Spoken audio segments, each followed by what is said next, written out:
Buenas, amo curiosos, y bienvenidos un día más a un nuevo vídeo del canal. Os agradezco a todos que forméis parte de esta aventura y de construir nuestro conocimiento, el vuestro y el mío. Espero que estéis bien, que estéis deseando aprender cosas nuevas o refrescar en vuestro cerebro aquellas cosillas que habíais olvidado y que vamos a intentar ir aprendiendo y o refrescando, insisto, en estos vídeos y en este vídeo de hoy, sin ir más lejos. Y ya sabéis, por aquí os dejo las redes sociales donde encontrarme y siempre podéis leer cosillas que pongo y demás cosas. También tenéis el correo. Bueno, me podéis localizar de mil formas, estoy disponible para vosotros. Y dicho todo esto, comenzamos con el tema de hoy. Y ahora ya dejando claro los lípidos insaponificables, que son aquellos que no poseen ácidos grasos en su composición, podemos hablar de los isoprenoides. Son un grupo de biomoléculas que contienen unidades estructurales de 5 carbonos que se repiten en unidades de isopreno, concretamente de 2-metil-1,3-butadieno. Y la ruta de biosíntesis comienza con la formación de isopentenil pirofosfato a partir de acetilcoenzima A, aunque ya lo veremos, como digo, más profundamente en el caso de la bioquímica metabólica. El isopentenil pirofosfato, IPP, se sintetiza a partir de dos rutas, la ruta del mevalonato, la mayoritaria, y la enzima limitante es la hidroximetilglutaril coenzima A reductasa, y la ruta de la desoxirribosa fosfato o el GAP o el piruvato, que es minoritaria en algunos terpenoides vegetales. Existen dos grupos fundamentales de isoprenoides, que son los terpenos y los esteroides. Concretamente, los terpenos están constituidos por unidades de isopreno de 2 a 8 y en su mayoría son de origen vegetal, bacteriano o fúngico. En los vegetales actúan como pigmentos, hormonas, feromonas y agentes defensivos y se clasifican de acuerdo al número de entidades o unidades de isopreno que contienen. Asimismo, podemos hablar del monoterpeno, sesquiterpeno, diterpeno, triterpeno, tetraterpeno, etc. El betacaroteno es un tetraterpeno que es además muy importante porque es el precursor de la vitamina A, y las antofilas son derivados oxigenados de los carotenos. Existen también politerpenos o poliisoprenos, formados por cientos o miles de unidades de isopreno. La goma natural o caucho de un poliéter es en realidad un politerpeno de unos 3.000 a 6.000 unidades de isopreno. Y también existe la ubiquinona o coenzima Q, que participa en la cadena respiratoria mitocondrial, que es muy importante, y otro compuesto también poliisoprenoide es el dolicol, que participa en la síntesis de glucoproteínas, transfiriendo residuos de carbohidratos a residuos de asparagina del polipéptido en el enlace de N-glucosilación proteica. Los esteroides, por su parte, son derivados complejos de triterpenos que tienen una estructura casi plana en 4 anillos fusionados de ciclopentanoperhidrofenantreno y se diferencian entre ellos por el número y la posición de los dobles enlaces y por sus constituyentes o sustituyentes, bien sean grupos hidroxilo, carbonilos y alquilos. Así, los tipos de esteroides que encontramos son los esteroles, que presentan unos grupos de hidroxilo y carecen de grupos carbonilo y carboxilo, como el caso del colesterol, del cual yo os comenté que tiene 27 carbonos y es bastante importante. También tenemos el colesterol, que es débilmente anfipático debido al grupo de hidroxilo del carbono 3 que posee y es un componente esencial de las membranas plasmáticas que regula su fluidez, como ya os he comentado en otros vídeos. Circula en sangre unida a lipoproteínas plasmáticas LDL y HDL. Solo el 30% del colesterol está en sangre libre y el 70% restante se encuentra en las membranas o en otros compuestos, formando así ésteres de colesterol, es precursor de las hormonas esteroideas como vitamina D y ácidos biliares. Los ácidos biliares de 24 carbonos, que son muy importantes, se encuentran en los hígados normalmente de los animales a partir del colesterol, siendo sintetizados y formando esos ácidos biliares primarios que se conforman para el ácido cólico y el ácido quenodesoxicólico, que esto acaba formando ácidos litocólicos y ácido desoxicólico. En cualquier caso, también tenemos hormonas esteroideas, de las cuales ya os he mencionado algunas, como es el caso del glucocorticoide cortisol, el mineralocorticoide aldosterona, los andrógenos como la testosterona, los estrógenos como el estradiol, los progestágenos como la progesterona o la vitamina D. Como veis, evidentemente todos estos compuestos tienen distintas funciones. Evidentemente los glucocorticoides como el cortisol aparecen en la participación en el metabolismo de los hidratos de carbono, proteínas y lípidos, como ya veremos tiene mucha importancia. y el mineralocorticoide como la aldosterona regula la excreción de sal y agua por los riñones. Los andrógenos son de testosterona también y tienen el desarrollo y la función sexual en el caso sobre todo de los machos. Los estrógenos como el estradiol también se presentan en el desarrollo y la función sexual pero de las hembras. Los progestágenos o la progesterona aparecen regulando el ciclo menstrual y el embarazo principalmente en las hembras, y la vitamina D que regula el metabolismo del calcio entre otras cosas. En cualquier caso, todas estas funciones ya las iremos viendo, como digo, dentro de las funciones y del metabolismo, además de dentro del tema de las fisiopatologías y la fisiología de cada uno de los componentes. Si bien es verdad que no obstante os quiero dar unas pequeñas pinceladas sobre cada uno de ellos, vamos a hablar primero de los mineralocorticoides como la aldosterona, que es muy importante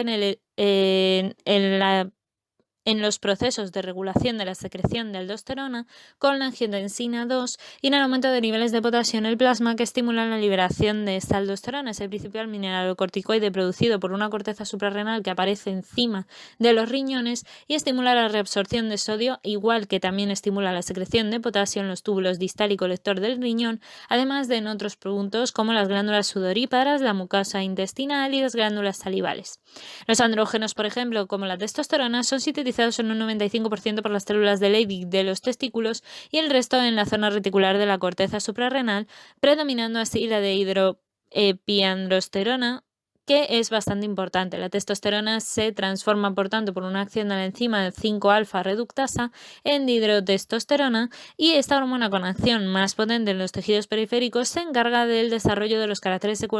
sexuales secundarios en el varón, especialmente, aunque también ayudan en parte al desarrollo de ciertas cuestiones femeninas, y la testosterona también se puede aromatizar a estradiol con una aromatasa. Esto es típico de que ocurra en el cerebro, y también tener en cuenta que la testosterona es necesario para que haya libido sexual también en las mujeres. Las acciones de la famosa dihidrotestosterona que hemos comentado anteriormente lleva al desarrollo de los caracteres sexuales secundarios, como la aparición del vello facial pubiano y en otras zonas corporales como el tórax o la espalda, la recesión de la línea del pelo en la región temporal, aparición de la calvicie, y actúa sobre el metabolismo lipídico incrementando la actividad de las glándulas sebáceas, taponando generando tamponamiento e infección, provocando el acné. La hipertrofia de la laringe y el engrosamiento de las cuerdas vocales para dar la voz se hace así más grave. También tenemos que las funciones de la testosterona se pueden encontrar en la embriogénesis, en el desarrollo de los conductos de Wolff y diferenciación sexual cerebral, como ya veremos, la estimulación de la espermatogénesis, el aumento de la síntesis proteica, el incremento de la masa muscular, el aumento de la matriz ósea y retención del líquido, concretamente retención del calcio, el aumento de la matriz ósea y la retención del calcio, el incremento de la estatura, en la acción sobre todo de los huesos largos con la hormona del crecimiento y otros componentes, el incremento de los glóbulos rojos en el aumento de niveles de la eritropoyetina y el aumento del volumen sanguíneo en el aumento de la reabsorción de sodio en los túbulos renales. Los estrógenos, normalmente como el estradiol, se caracterizan por tener un anillo aromatizado con un grupo hidroxilo en el carbono 3, y el estradiol presenta únicamente un grupo metilo en su estructura. De esta forma, el estradiol es el principal estrógeno placentario y resulta del metabolismo de la estrona y del estradiol en el ovario, y asimismo la estrona es un estrógeno predominante después de la menopausia porque procede principalmente de la conversión periférica de la androstendiona producida en las células tecales ováricas y en las glándulas suprarrenales o del propio estradiol. También tenéis aquí las funciones de los estrógenos, por ejemplo, que serían el desarrollo de los caracteres sexuales secundarios como el crecimiento mamario, la redistribución de la grasa corporal y el desarrollo de genitales externos e internos, la estimulación de la maduración del útero y del ovario, la regulación del crecimiento de los huesos largos, el cierre de los cartílagos de conjunción, detección así del crecimiento a largo plazo, la mineralización de los huesos en una activación de la alfa-hidroxilasa renal para dar la vitamina D activa y la disminución de los niveles plasmáticos de LDL y el aumento del HDL en efecto antiheterogénico, produciendo así una activación de la síntesis de receptores de LDL. Los progestágenos, como la progesterona, es una hormona precursora de glucocorticoides, mineralocorticoides, andrógenos y estrógenos, y es muy importante porque es sintetizada por el cuerpo lúteo del ovario y por la placenta, es decir, que se produce principalmente en las mujeres. Promueve cambios secretores en el útero y su función más importante es promover la capacidad secretora del endometrio uterino durante la segunda mitad del ciclo sexual femenino, preparando así al útero para la implantación del óvulo, para entendernos. Asimismo, se reduce la frecuencia de las contracciones uterinas, ayudando a evitar la expulsión del cigoto implantado y favorecer el desarrollo de las mamas, además de incrementar la temperatura corporal. La vitamina D, por su parte, es una vitamina liposoluble que vamos a encontrar y de las cuales ya hablaremos un poco más en profundidad más adelante, pero para que os hagáis una idea es una de las más importantes con actividad vitamínica por el colecalciferol o vitamina D3 y el ergocalciferol o vitamina D2. Los derivados hidroxilados de la vitamina D son las formas metabólicamente activas. Asimismo, tenemos también que sus funciones principales son estimular la absorción del calcio en el intestino, aumentar la reabsorción del calcio y el fosfato por los riñones y estimular la liberación del calcio del hueso, aumentando así su concentración sanguínea. De las muchas cosas que encontramos también dentro de este grupo, encontramos a los eicosanoides. Son hormonas paracrinas, normalmente producidas por la mayor parte de las células humanas, salvo por los eritrocitos, y se sintetizan solo cuando van a ser utilizadas, por lo que no se almacenan. Es el caso de las prostaglandinas, leucotrienos y tromboxanos. Las prostaglandinas son de las más importantes porque están compuestas por un anillo ciclopentano con un grupo hidroxilo en el carbono 14 y precisamente este grupo se caracteriza porque derivan del ácido araquidónico, como ya comentamos en otros vídeos, pero además regula la síntesis del mensajero intracelular AMPC cíclico. Las prostaglandinas normalmente derivan del ácido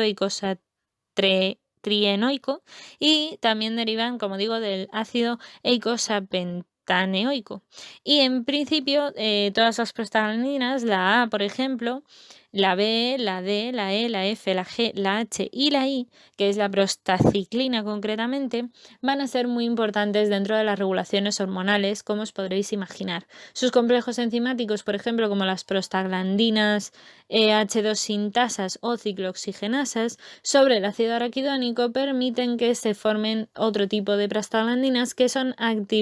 presentan una actividad ciclooxigenasa, introduciendo a los AINES, que son aquellos que van a inactivar a este tipo de... Son aquellos que pueden inactivar este tipo de compuesto, precisamente como la aspirina y el ibuprofeno. Esto precisamente lo que permite es que no suba más la fiebre en algunos casos, por ejemplo, o los dolores de cabeza. Hay también dos isoenzimas como el COX-1, síntesis de prostaglandinas que regulan la secreción de la mucina gástrica, y el COX-2, síntesis de prostaglandinas que intervienen en procesos de inflamación, dolor y fiebre. También aparecen las funciones de las prostaglandinas mediando las respuestas inflamatorias y la fiebre, como digo, participan en el aumento de contracciones uterinas del músculo liso durante el parto, inhiben la secreción gástrica, previenen la hipertensión produciendo vasodilatación e inhiben la coagulación y la agregación plaquetaria. También la acción de las prostaglandinas puede diferir dependiendo de la función de los tejidos en algunos casos y dependiendo también, como os imaginaréis, un poco dependiendo del sexo. Evidentemente en mujeres y en hombres no funciona igual. Los tromboxanos son muy importantes también porque son moléculas heterocíclicas que se presentan con células pulmonares, por ejemplo, y que también aparecen en las plaquetas, puesto que sus funciones son actuar en la formación de coágulos sanguíneos, reducir el flujo sanguíneo hacia el sitio del coágulo y estimular la vasoconstricción y la agregación plaquetaria. Los leucotrienos también son muy importantes porque aparecen principalmente en neutrófilos, mastocitos, queratinocitos, pulmón, bazo, cerebro y corazón y proceden del ácido araquidónico, pero a partir de una ruta lineal independiente, el ácido araquidónico se transforma así en el hidroxiperoxiecosain tetroenoico por acción del ciclo-lipooxigenasa y asimismo podemos encontrar que poseen 4 enlaces dobles de hasta 3 de ellos que son conjugados y son compuestos lineales.